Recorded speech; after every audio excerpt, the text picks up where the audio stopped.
안녕하세요. 저는 통일연구원에서 북한 인권 및 인도주의 협력을 연구하는 이우태라고 합니다. 여러분 만나서 반갑습니다. 오늘 여러분과 함께 다루게 될 주제는 북한의 MZ세대, 또 통제, 그리고 인권이라는 주제입니다. 제목만 들어보면 굉장히 복잡하고 무거운 주제라고 여러분 느껴지실 수 있을 텐데요. 오늘 저는 이 세 가지 키워드를 통해 북한이라는 체제 안에서 조용히 일어나고 있는 세대적 변화, 또 이러한 변화에 대한 북한 당국의 대응, 그리고 이 상황에 대한 인권적 분석까지 하나하나 풀어가 보도록 하도록 하겠습니다.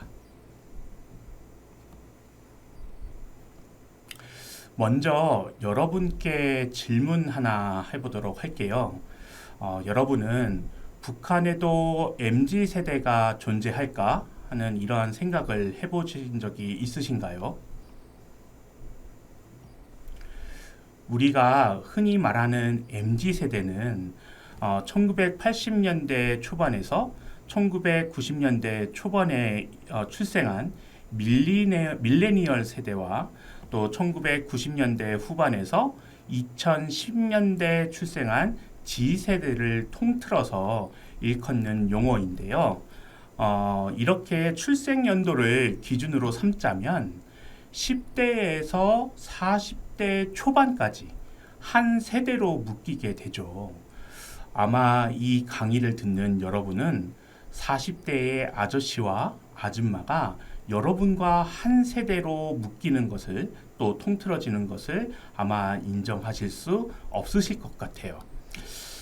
그런데 제가 생각하는 MZ세대라 함은 우리 사회의 여론과 문화 또 제도의 개혁을 이끌어가는 청년 세대를 MZ세대로 부르는 것이 가장 합리적이지 않을까 이런 생각을 해봅니다. 즉 MZ세대는 한국 사회의 미래를 이끌어가는 청년 세대가 바로 MZ세대라고 말할 수 있겠습니다. 그렇다면 이러한 MZ세대는 어떠한 특성을 가지고 있을까요? MZ세대는 일반적으로 디지털 환경에 익숙해서 온라인 커뮤니티를 통해 주변과 소통하고 또 새로운 트렌드를 만들어 나가는데 굉장히 익숙하다고 알려져 있고요. 또 자신의 취향과 개성을 중요시하기 때문에 개인의 삶의 질을 굉장히 중시한다는 특성을 가지고 있는 것으로 알려져 있습니다. 또한 MZ세대는 이러한 수직적 문화보다는 수평적 문화에 익숙해서 인권, 정의, 평등에 민감하고 권위주의적 문화를 배척하기 때문에 자기 자신을 표현하는 데 굉장히 익숙한 세대로 요약할 수 있겠습니다. 자, 그렇다면 정보와 자유가 극단적으로 제한된 북한에서는 이와 같은 MZ세대가 과연 존재할 수 있을까요? 오늘 이 강의에서 이 질문에 대한 답을 한번 찾아보도록 하죠. 먼저 우리는 북한을 단순히 폐쇄된 국가 또는 독재 정권으로만 보아서는 안 될 것 같아요. 북한 사회 안에서도요, 그 사회는 굉장히 살아 움직이고 있고 또 특히 젊은 세대 사이에서는 새로운 감각과 문화 또 사고방식이 자라나고 있다는 점을 우리는 이해해야 할 것입니다. 따라서 북한 사회 안에서 이러한 젊은 세대, 특히 이들이 누구인지 또 그들은 어떤 생각을 하고 있는지 또 이러한 젊은 세대에 대해서 북한 체제 또 북한 당국은 어떠한 반응을 보이고 있는지에 대해서 한번 차례대로 살펴보도록 하겠습니다. 북한에도요, 우리처럼 MZ세대가 존재하고 있습니다. 흔히 북한의 청년층을 장마당 세대라고 부르는데요. 북한 당국은 이들을 새 세대라고 부르고 있습니다. 그렇다면 먼저 북한의 MZ세대, 즉 장마당 세대가 어떤 사람들인지부터 먼저 알아보도록 하죠. 북한의 장마당 세대는 일반적으로 1990년대 초반에서 2000년대 초반에 태어난 세대를 말하는데요. 즉 현재 북한의 한 20대에서 30대 청년층을 장마당 세대라고 부릅니다. 현재 북한 인구의 한 20-30% 정도를 북한의 장마당 세대가 차지하고 있을 거라고 추정되고 있는데요. 북한의 인구 통계가요, 2008년 이후에는 공식적으로 집계되지 않고 있기 때문에 정확한 인구 비율은 솔직히 알 수가 없어요. 왜냐하면 북한의 행정 체계가 북한의 인구 집계를 할 만큼 체계적이지도 또 그렇게 기술적이지도 않기 때문에 북한 당국에서는 인구 집계를 하지 못하고 있는 상황이거든요. 그래서 2008년 이후에 정확한 북한의 인구 통계가 집계되지 않고 있는 상황이라서 정확한 청년 세대의 인구 비율은 현재 알 수 없지만 대략적으로 북한의 전체 인구가 한 2,500만 명이라고 우리가 생각해 보면 약 800만 명 정도가 청년층일 것이라고 여겨집니다. 그런데 이 청년층들은 경제적으로 또 사회적으로 북한 역사상 매우 특이한 시기를 겪으면서 자라났습니다. 바로 북한 역사상 가장 혹독한 경제난 시기였던 고난의 행군 시기를 유소년기에 경험한 세대인데요. 아마 여러분 고난의 행군이라는 단어는 들어보신 적이 있으셨을 거예요.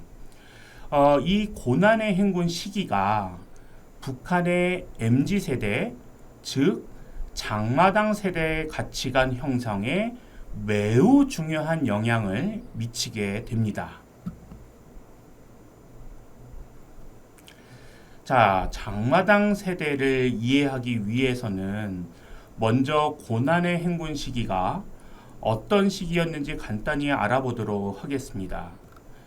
고난의 행군 시기는 일명 우리가 1990년대 중반서부터 후반까지 북한이 겪었던 대기근 시기를 일컫는 건데요.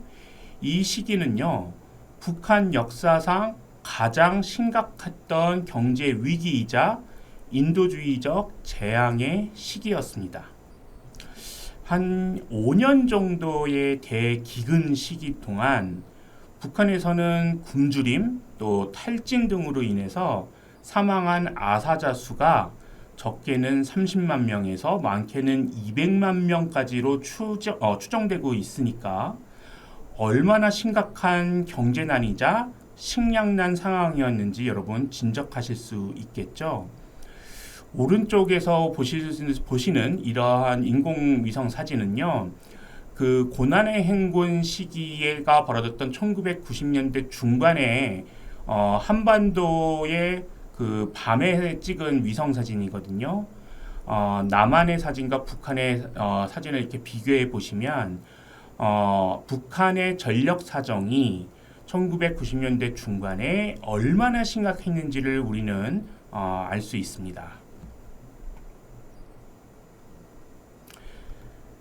자, 그렇다면 당시 고난의 행군의 원인은 과연 무엇이었을까요? 고난의 행군 원인을 첫 번째 살펴보면 1990년대 초반 북한의 주요 경제 지원국이었던 소련과 동유럽 공산주의 국가들이 붕괴가 되면서 북한에 대한 원조와 무역이 급감하게 되었고요. 이에 따라서 북한의 외화와 에너지 지원이 외부로부터 거의 중단되게 되고 이에 따라서 자원의 고갈이 점차적으로 진행되게 됩니다. 물론 식량 지원, 외부에서 지원이 되었던 식량 지원도 급감하게 되었고요. 두 번째 원인은 북한 정권을 이끌었던 김일성이 1994년에 사망하면서 북한 체제 내부에 대혼란이 발생하고 체제 불안정성이 증가하게 됩니다. 여러분, 수령이라는 단어를 들어보셨죠? 김일성은요, 북한 정권을 수립한 최고 지도자였거든요. 그래서 모든 것이 수령의 명령에 따라서 이루어지고 수령이 지도에 따라서 일사불란하게 그 체제가 유지되던 북한이었는데요. 1994년에 김일성이 갑작스럽게 사망하자 북한 체제는 일명 대혼란이 발생하게 됩니다. 모든 것을 주도하고 명령을 내리고 이끌었던 지도자가 사라지자 결국에는 이러한 명령을 내릴 사람, 물론 후계자로 김정일이 등장하긴 됐지만 김일성의 역할을 대신하는 데는 한계가 있었던 거죠. 그래서 김일성 사망 이후 북한은 그 국내적으로 굉장한 체제 불안정성을 갖게 되었습니다. 고난의 행군 세 번째 원인은요, 이러한 앞에서 말씀드린 대외적인 소련과 동유럽 국가의 붕괴, 그 다음에 김일성 사망으로 인한 대내적인 불안정성 증가, 그거에 덧붙여서 1995년서부터 몇 년 동안 홍수, 가뭄 등 자연재해가 잇따라서 발생했어요. 그렇게 되면서 농업 생산이 거의 붕괴가 되는 거죠. 농업 생산량이 엄청나게 줄게 되면서 결국에는 앞서 말씀드린 외부로부터의 식량 원조의 급감과 함께 대규모의 식량난이 발생하게 됩니다.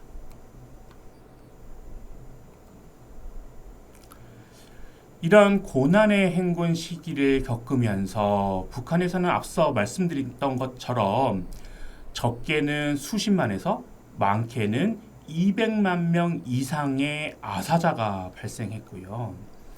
또 식량 생산과 원조가 급감하게 되면서 결국에는 북한 체제의 근간을 이루던 식량 배급제가 사실상 붕괴되게 됐어요. 배급제가 붕괴되자 결국에는 북한 주민들은 어떻게 해야 됐느냐?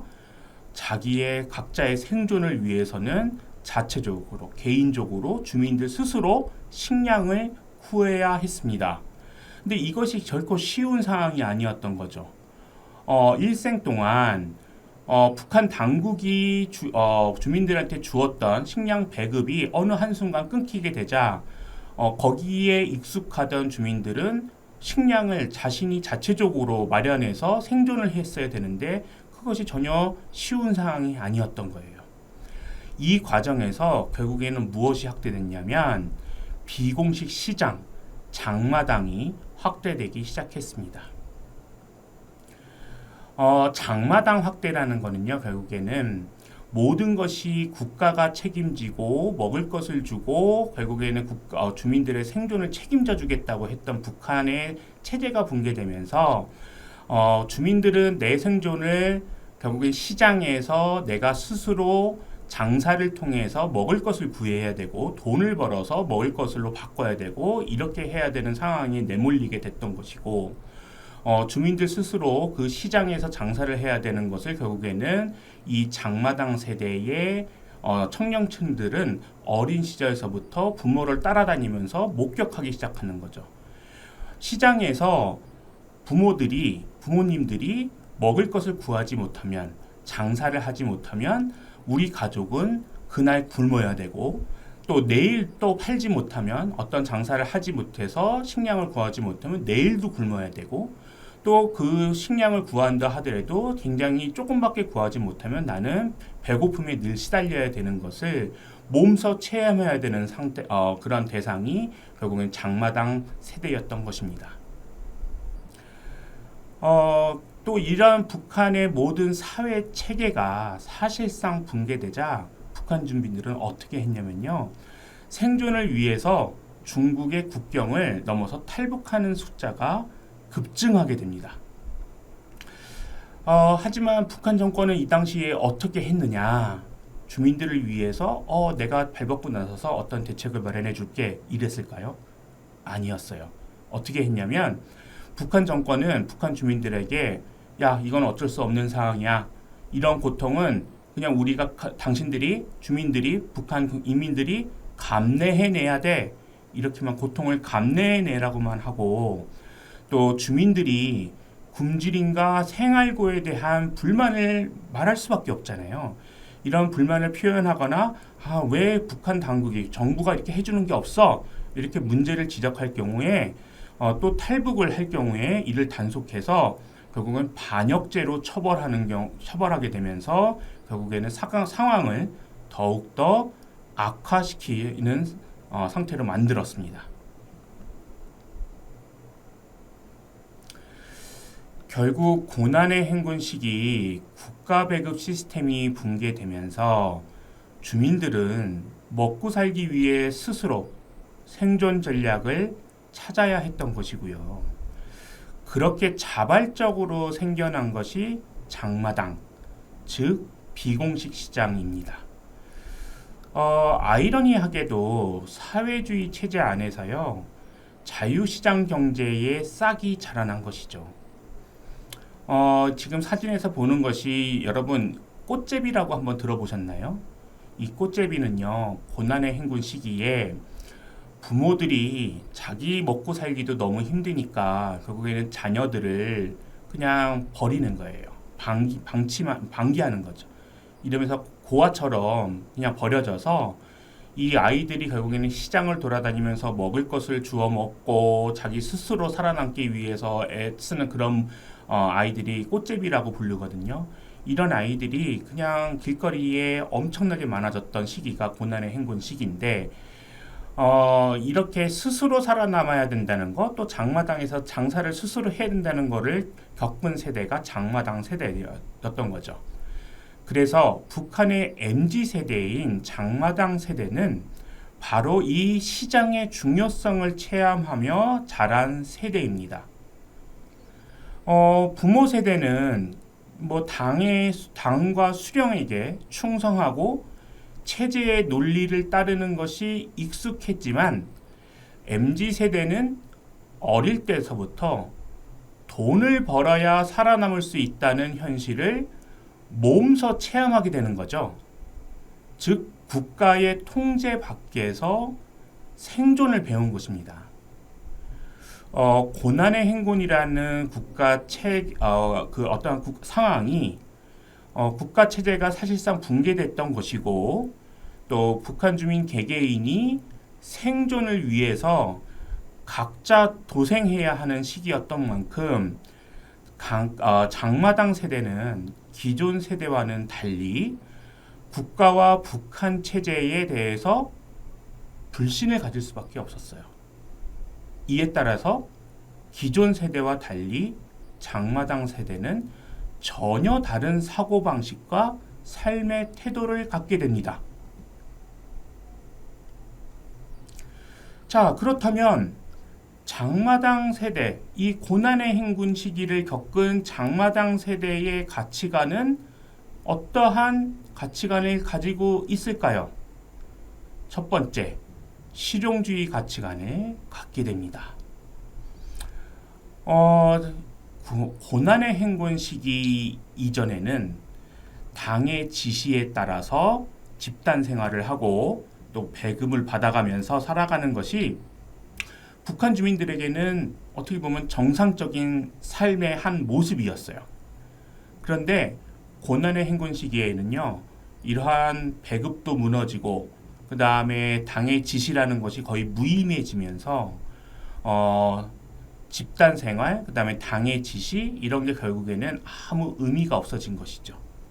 그래서 국가나 당의 지시가 아니라 쌀 한 바가지가 생존을 위해 더 중요하다는 그런 현실 속에서 장마당 세대는요, 이념보다는 실리, 또 당과 국가를 위한 충성보다는 나의 생존이 더 중요시하다는 가치관을 갖게 됩니다.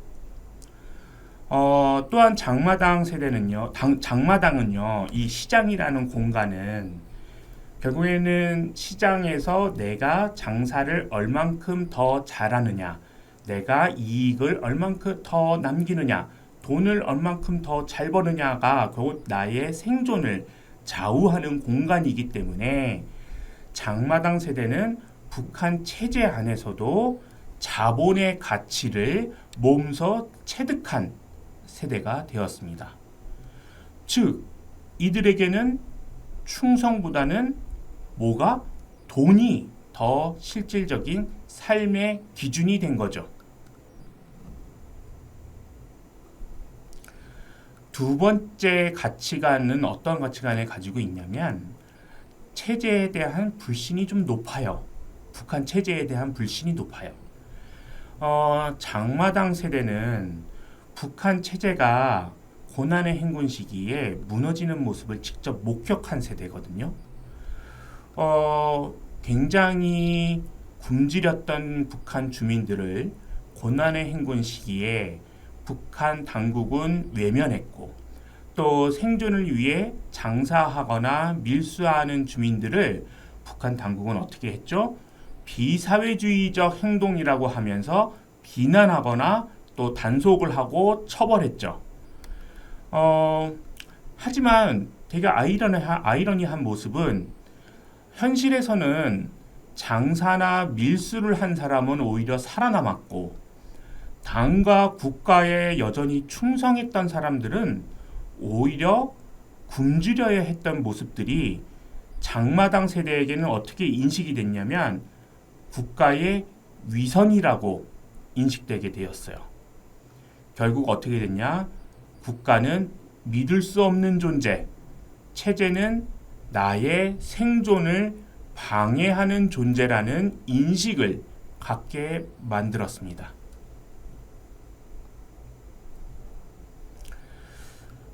세 번째로는요, 장마당 세대는 개인주의와 가족 중심적 사고를 하는데요. 고난의 행군을 겪으면서 생존은 국가가 아닌 개인 또는 가족의 노력에 달려 있다는 점을 장마당 세대는 너무 잘 알게 되었던 거예요. 장마당 세대는 어린 시절 어머니를 도와서 시장에서 물건을 같이 이렇게 팔고 돕고 하는 이런 과정을 통해서 자연스럽게 국가가 강조하는 조직보다는 그 다음에 가족, 이것이 더 중요하다는 것을 인지하게 되었습니다. 결국 북한이 굉장히 강조하는 조직, 이것은 장마당 앞에서 집단주의, 이러한 것은 장마당 앞에서 무력해졌고요. 개인의 생존과 자율성이 결국엔 더 중요하게 여겨지게 된 것이죠. 마지막으로 장마당 세대는요, 외부 세계에 대한 호기심과 동경심을 갖게 됩니다. 장마당에서는요, 장사를 이렇게 하다 보면 그 물건이 북한 내부에서 생산되는 뭐 이런 쌀이나 아니면 야채 어떠한 이런 것들만 사고 파는 것이 아니라 국경지대에서는 중국에서의 물건을 밀수하거나 몰래 들여와가지고 그 물건을 사고 팔기도 하거든요. 그래서 장마당에서는 중국산 제품이나 자연스럽게 그러다 보니 한국 드라마 CD 등이 들어오게 돼요. 그러다 보니 이제 외부 정보들이 은밀하게 유통이 되게 되는데요. 장마당에서. 이런 장마당 세대는요. 어린 시절서부터 어머니를 돕거나 장사를 자기들이 직접 나가서 하다 보니 이런 시장에서 생활이 익숙하잖아요. 그러면 그럼에 따라서 결국엔 장마당에서 유통되는 외부 정보에 그만큼 노출이 많이 되고 그 외부 정보를 접할 기회도 많아지게 되겠죠. 여러분, 최근에 실제로 북한 청년들 사이에서 크게 유행했던 K-팝이 무엇인지 여러분 아시나요? 바로 BTS의 봄날입니다.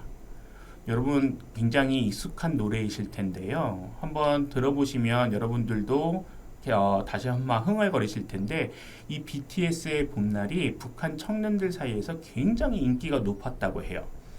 그리고요, 또 BTS의 춤이 북한 사회에서 굉장히 열풍을 일으켰었는데요. 어떤 춤이었냐면 BTS의 피땀 눈물이라는 곡 있잖아요. 그 피땀 눈물의 춤이 북한 사회에서 굉장히 열풍을 일으켜서 그 BTS 피땀 눈물의 춤을 배우기 위한 비밀 춤 교습소까지 있었다고 합니다. 한 예로 북한 군인들이 이런 피땀 눈물 춤을 따라 추다가 단속에 걸려서 처벌을 받았다는 그러한 소식도 전해지고 있을 정도예요. 이처럼 북한의 장마당 세대, 즉 청년 세대는요, 외부 세계가 북한 사회보다 더 풍요롭고 자유롭다는 사실을 이 체험적으로 정보를 접함으로써 자연스럽게 알게 되었고, 그럼에 따라서 점차 자기가 살고 있는 이 북한 사회는 굉장히 낙후되었고, 남한을 포함한 외부 세계가 더 발전되었다는 사실을 인지하게 되었습니다. 이러한 사고는 장마당 세대에게 북한 체제에 대해서 내적 거리감이 이제 생기게 만드는 거죠. 우리 사회는 왜 이래? 왜 우리는 발전이 안 되는 거지? 내가 살고 있는 사회는 왜 이것밖에 안 되는 것이지? 우리는 더 이상 발전할 수 없는 것인가? 그러면 누가 이거를 이 정도밖에 발전시키지 못하는 거지? 이러한 의문점이 스스로 들게 만드는 것이죠.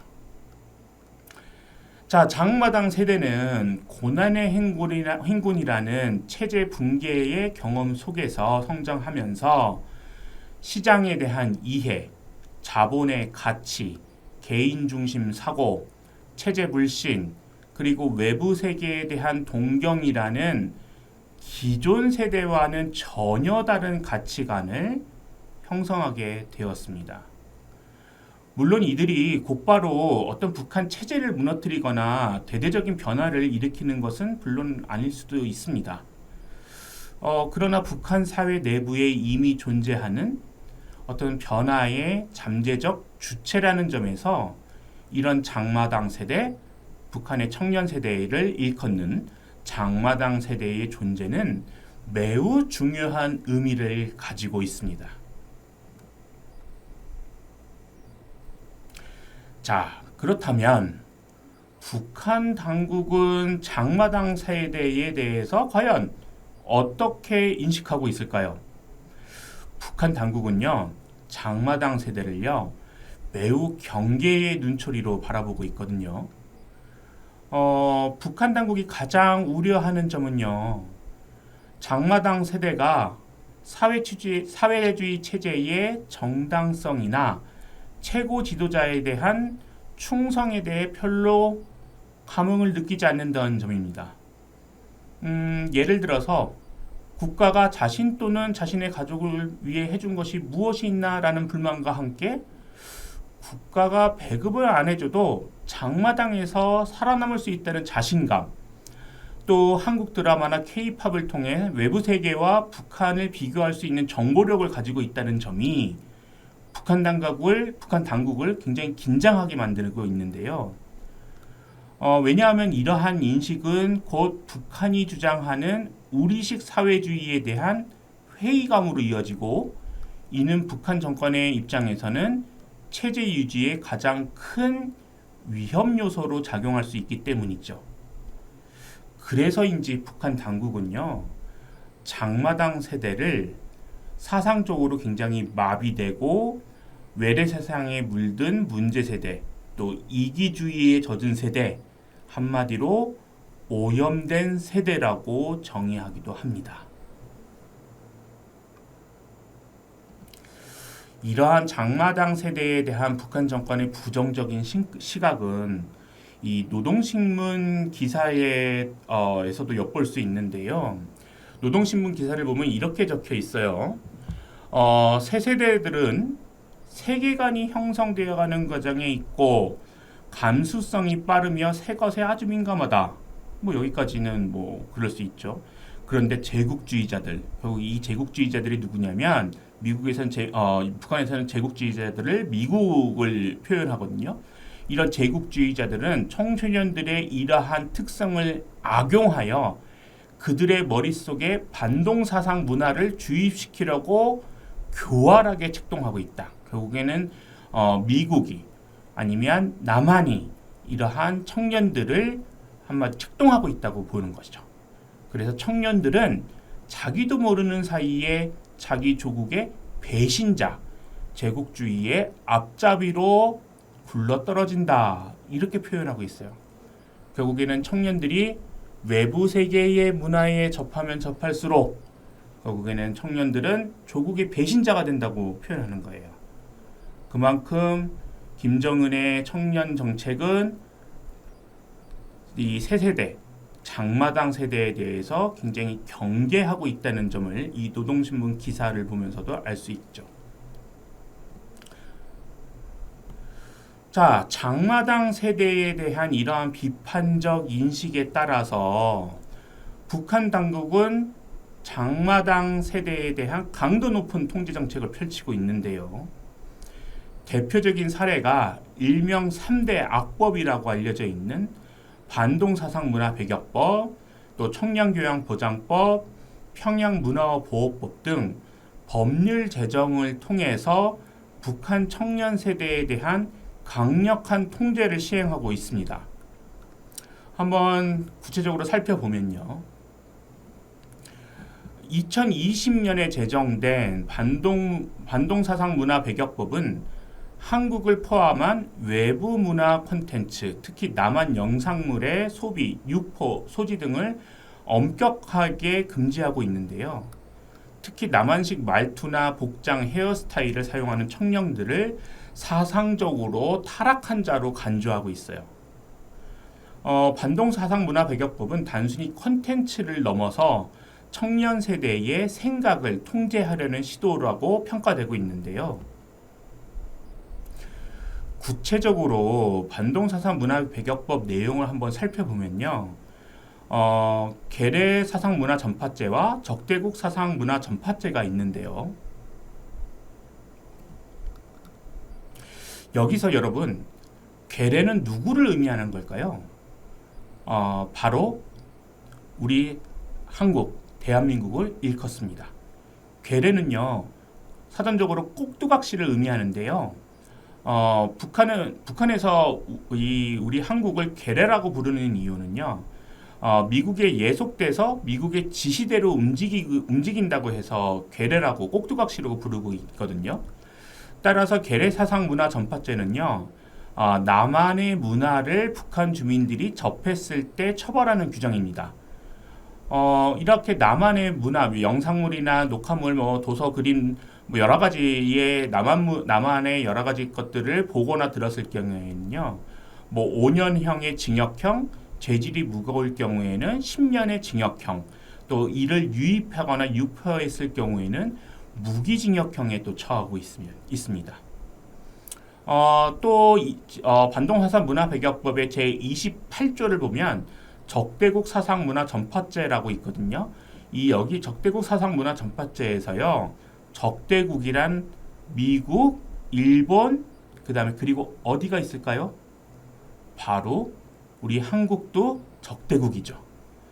2023년 12월 30일 북한은 남북관계를 동족관계가 아닌 적대적 두 국가 관계로 규정했습니다. 이에 따라서 한국 역시도 적대국 대상에 포함되기 때문에 이 조항에 포함되게 됩니다. 이 조항은요, 앞선 계례사상문화전파죄보다 형량이 더 무겁거든요. 한번 이 PPT 화면을 좀 보시면요, 아래에 붉은색으로 제가 처리해놨는데요. 많은 양의 녹화물을 유입 또는 전파했을 경우에 어떻게 한다? 사형에 처한다고 되어 있어요. 여러분, 외부 문화를 접했다고 사형에 처해질 수 있으면 얼만큼 북한 당국이 이에 대해 경계를 심하게 하고 있는지 여러분 짐작할 수 있겠죠. 또 단순히 한국 영화와 드라마를 보고 음악을 들었다고 사형이나 무기징역형에 처해졌다고 한다면 북한에 사는 주민들, 청년들은 얼마나 공포스러운 분위기에 살고 있는 것인지 여러분 알 수 있을 것입니다. 다음은 청년교양보장법에 대해 좀 살펴볼 것인데요.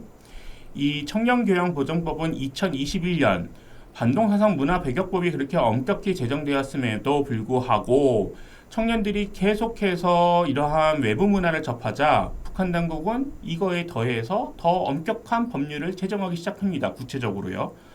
청년교양보장법은 청년들이 당과 수령에 대한 충성심을 갖도록 혁명정신, 계급의식, 애국심을 고취하는 교육을 의무화하도록 하고 있습니다. 이 법은요, 청년들의 연애, 패션, 대화 방식 등 개인의 일상생활까지 교양 대상이 되도록 하고 있어요.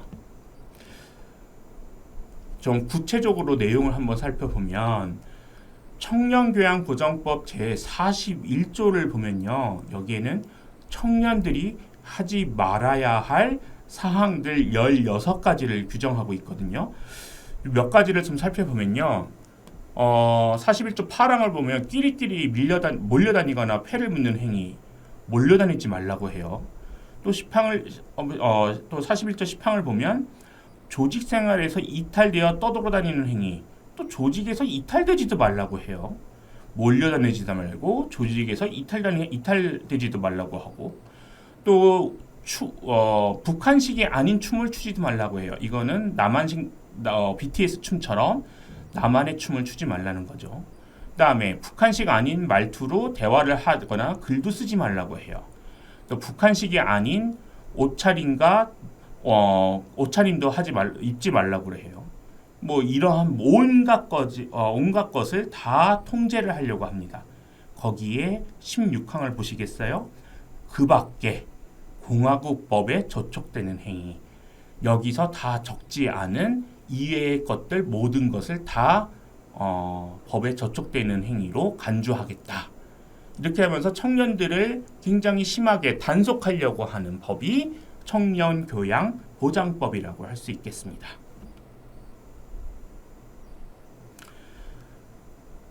이처럼 북한 정권은 청년 세대들이 외부 문화를 접할 기회가 많아지면서 기존에 가지고 있던 국가와 체제에 대한 불만과 의구심이 커져가자 반동사상 문화배격법도 만들고 청년교양보장법까지 제정해서 강한 사회 통제를 했어요.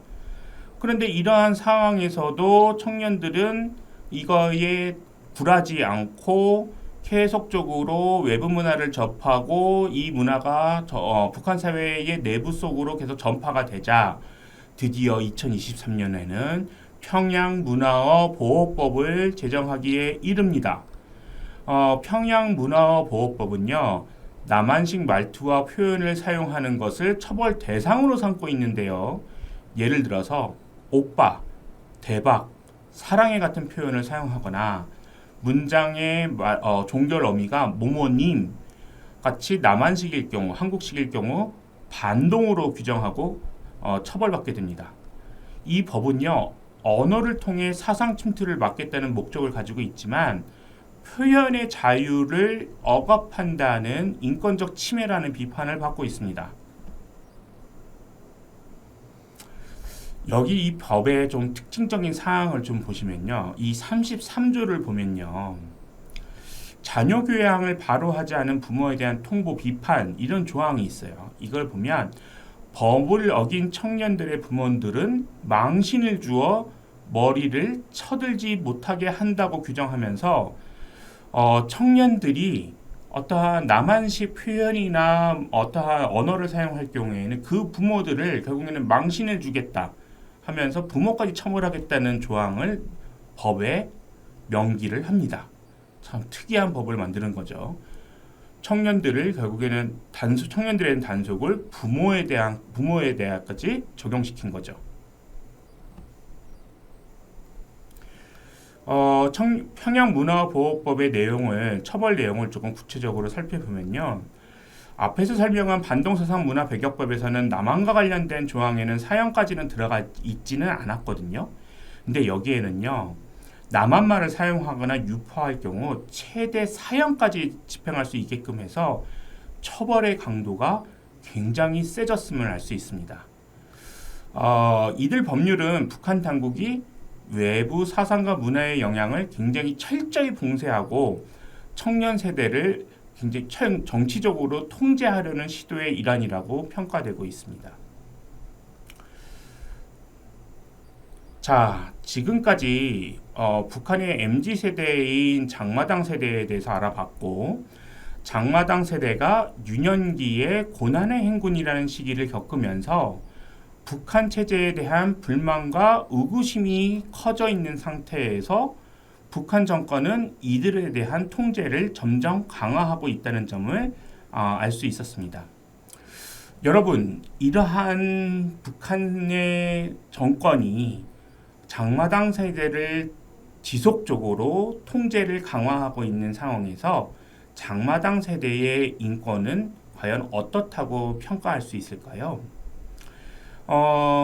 세계 인권선언 또 국제사회가 강조하는 인권의 기준에서 보면요, 인간이라면 누구나 표현의 자유, 또 정보 접근권, 문화 항유권을 누려야 한다고 합니다. 이거는 모든 인권 규범에 잘 드러나 있는 우리의 인간의 권리이기도 하지요. 하지만 북한에서는 이러한 권리가 대부분 부정되고 있습니다. 정부가 허용되지 않는 정보는 모두 금지되고 있고요.